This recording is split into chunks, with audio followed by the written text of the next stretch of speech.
Hey everybody, coming to you today on this beautiful Sunday, to you from our enclosed deck. It's nice enough to be able to sit out here for a little bit, talk to you about what I've been reading, what's coming up, and yeah, so it's about 60 degrees here, maybe a little bit warmer than that here in Pittsburgh today. So you can see, my current view, what I'm kind of looking out on. Kind of not much to see yet, but yeah, it's a day on the deck is always good. It's my favorite reading place. Hey everyone, it's Melissa. Happy Sunday. Like I said in my intro, I'm coming to you from our outdoor deck. This is one of the first days of the season that I've been able to, I'm going to try to adjust this a little bit with the light. Hang on a sec.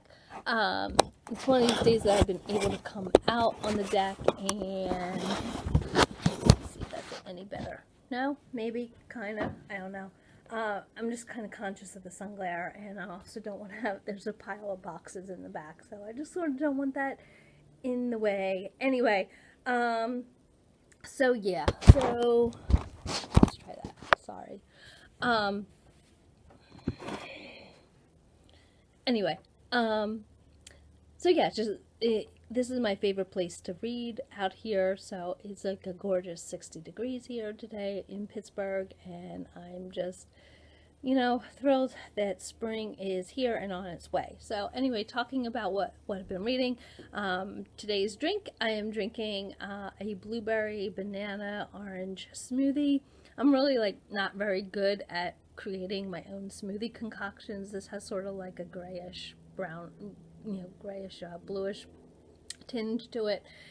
It's okay. I threw some chia seeds in there because I had some blood work done this Monday, and my cholesterol was like way too high, so I figured, well, rather than snacking on some potato chips before dinner, I'd make myself a smoothie.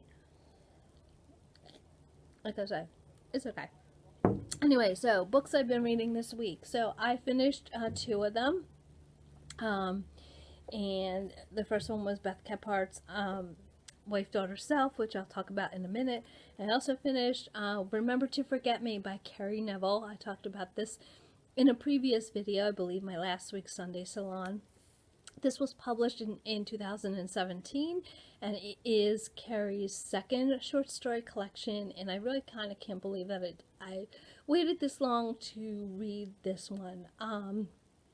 Yeah, so Remember to Forget Me. So this is Kerry's second short story collection, as I mentioned. These are exceptionally relatable stories about loss, about love.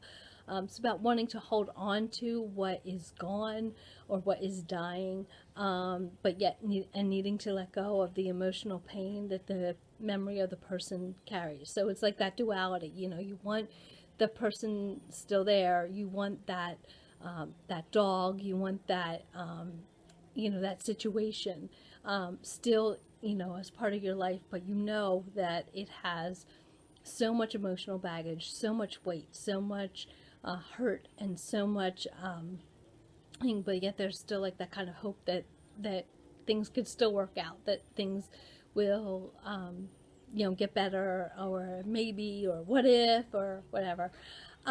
So that all these stories have that kind of theme in common. I would really highly recommend this for people who don't like short stories, or who claim that they don't. Because each one is really excellent. I feel like, yes, they could be ones where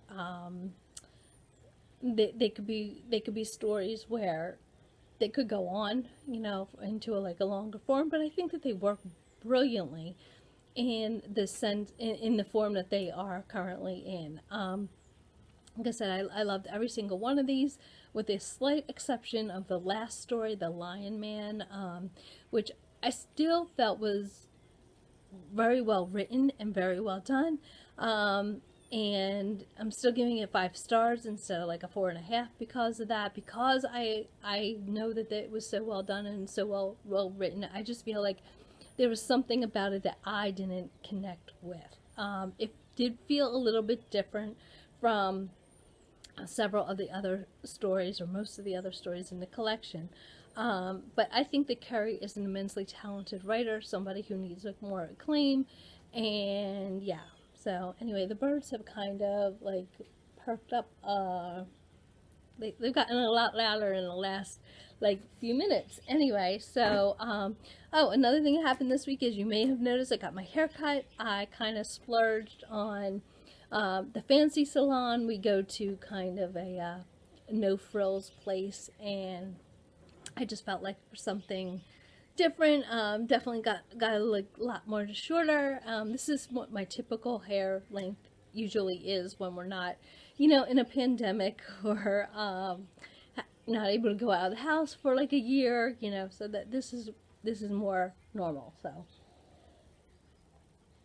anyway, what I'm currently reading, still reading the Obama book. I didn't bring it out here to the deck with me because first of all, that thing is a beast, and I'm like getting like arthritis, I swear to God, in my hands, because, and I think part of it is from like lifting up that damn book and holding it. My husband has a book stand that he uses for his larger books, and because he has difficulty holding onto things. And so I think I'm going to have to use that for that book. So I also finished Beth Kephart's newest memoir, Wife, Daughter, Self. I don't know how much you can see that, and my Kindle is probably ready to die any minute, so I may not be able to hold this up too much longer. But just some notes on this that I have. So I think that, if you're familiar with Beth's work, and I can't imagine that too many of you are. She's one of those writers who I absolutely love, and whose work I have followed for a number of years. She has about 30 books in a variety of genres to her credit. Several of them are memoirs. She has written some young adult books. She has written middle grade. She experiments with different forms. She's very prolific. She's very poetic. She has a very poetic style to her writing. But anyway, her latest book is Wife, Daughter, Self, and it is a memoir in essays that is just been published. I think that, again, it's her most personal memoir yet. Like I said, I've read most, but not all of her other works, and I think that there are topics within this new offering that Beth has not written about elsewhere, or at least as far as I can, that I'm aware that she's written about elsewhere. In the first section, so it's divided up into 3 sections, obviously: Wife, Daughter, Self. In the first, she explores like the nuances of marriage by taking us back to the early days of meeting and dating her husband Bill. And then she beautifully segues into like the intermingling of their lives. They are both artists. Beth obviously is a writer, and she's also a teacher of memoir at Penn, at the University of Pennsylvania. And her husband is an artist. So it's about the commingling of their lives and the necessity for space within a marriage, but within their lives. And she uses, their marriage to illustrate that. And also goes into like the trepidation and the fear and the uncertainty of reinventing yourself in their work, in their business. They took a great risk and a great leap a few years ago to create what's called Juncture Workshops. They are week-long writing retreats that have been held like at a farm and by the ocean and by a river, where Beth instructs, teaches about memoir, and you get a chance to kind of write about them. So I think I said in my last week's Sunday Salon video that participating in one of these is like a bucket list activity for me. Would love to do that someday. But yeah, so I thought that was the most powerful section of the entire memoir. Daughter is a compassionate look at the changing roles of a child and a parent when the child needs to become more of a caretaker to that parent. In Beth's case, it was her father. Her mother has passed away several years ago, but it also explores a little bit. It definitely goes into her relationship with her mother, and her mother had an accident many years in the past that left her not quite the same person that she had been previously. So Beth, writes very poignantly about that. But the daughter section really talks about like the role within the family. She has an older brother who is considered like the genius of the family, and there is a younger sister who isn't really mentioned all that much. I don't get the sense that it's for any nefarious reasons or anything negative like that, but I think that but yeah, and the siblings aren't really talked about all that much. But anyway, it's really, the daughter part is really about the relationship between herself and her father, about, cleaning out a family home after many, many years, the memories that you discover, the memories that are conjured up by such a process, the passing along of the family home to new owners, and then it's also about struggling to understand long ago hurts. She writes about an incident in college with some roommates and how it's connected to her writing, how it affected her writing for many, many years to come, and the perceived slights that we may have internalized from our parents, as well. So very, there's a lot of material there in the daughter section as well. Self is a little bit more nebulous, and perhaps maybe intentionally so. I was thinking about that because I thought, well, maybe, that is meant to say like the becoming, the discovering, understanding ourselves is always kind of a work in progress. It's always kind of this shapeless, shifting perception of what we, one that we reflect on back on how others see us. And how we see ourselves. So I think that section was also really well done. And it also talks about how we, the other people in our lives who reflect back, who we see similarities within ourselves in. Probably didn't say that all that well, but she writes a lot about Henrietta Wyeth, and the connection that she feels to her and the similarities between the two of them. And yeah, and so it's just great. So Beth, like I said, has a very poetic, very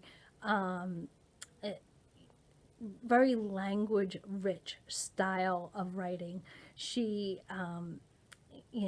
she just, there's really no comparison really to anyone who anyone else really, but it's just like this gorgeous poetic way of writing. So it is a wonderful. Her husband illustrated the cover. I'll zoom in on that a little bit closer for you. And yeah, so excellent memoir, for you. So I picked up 2 books from the library this week, kind of piggybacking off of Remember to Forget Me. I picked up Kerry's first collection of short stories, Necessary Lies. You'll see that she writes with her former name on this one, Kerry Neville Balkan, and she's gone back to her maiden name, Kerry Neville. But yeah, so I'm eager to dive into that. And I also picked up a copy of Cast, which everybody has been raving about this one. I'm very excited, very eager to dive into this one as well. So like I said, I'm reading the Obama book. I'm also reading, also Tim brings out, I'm reading Laila Lalami's Conditional Citizens as my audiobook this week. And that's going pretty well. She talks about the process of becoming an immigrant. She came to America 20 years ago from Morocco to study, and she's been here ever since, and just the discrimination that she has been subject to and has encountered, and how, you know, people of certain races are conditional citizens, not afforded the same treatment, the same rights as other people, like, for example, people who immigrate from Canada, for example. So she talks about the process of assimilation, you know, of identity, and so that's been a really good audiobook, you know, so far. So right now I'm on the deck and I'm reading, I think I'm going to dive into a little bit of Dreyer's English. This is my BookTube spin book, and I think we have to finish up the BookTube spin by, what is it, like March 31st or something like that. So I have not even started this, but it is fair. It looks like it is sort of a fast read, or generally speaking. So I thought, you know, what better book to spend a gorgeous spring day out on the deck reading, but, you know, the Utterly Correct Guide to Clarity and Style. So, I've mentioned before that I got this from Book Depository from when I won Kerry, Keely, rather, sorry, from her giveaway for 800 subscribers back on her channel a couple months ago. So it's been on my want to read list for a little while, and so I'm looking forward to doing that. So probably will be finishing that up this week. I think I've kind of made my peace that I'm not going to finish my mammoth, although I know that's not the intent of the mammoths, right? The intent's not to finish it. It was just to start a book on your shelf, and I'm kind of feeling like a little bit of an imposter with the mammoths anyway, because, you know, my mammoth is not quite 800 pages, and I also said that I would probably start reading like the complete works of Shakespeare, reading one of the plays in that. I don't think that's going to happen either. I do want to finish Dreyer's English for the BookTube spin, so I think that's where my priority is going to be for this week. Also, I may be able to get in a mystery for March Mystery Madness. Would really like to do that. And yeah, so I think that I think those are like the 3 readathons that I committed to. I didn't do the March of the Moderns, or simply because I didn't hear about it soon enough, which is entirely my fault. I think that, you know, after a season, after a year on BookTube, I'll be better prepared for these things come next year. I think that will be a much better reading year. Although I don't know, maybe people who have been on BookTube for several years, maybe this seems to still catch them off guard. So I'm also curious about if there's any readathons or events happening in April to kind of be on the lookout for. I don't think that I've seen any. Of course, there is the Dewey's 24-hour readathon that I have participated in for a long time as a blogger, so I'm looking forward to that.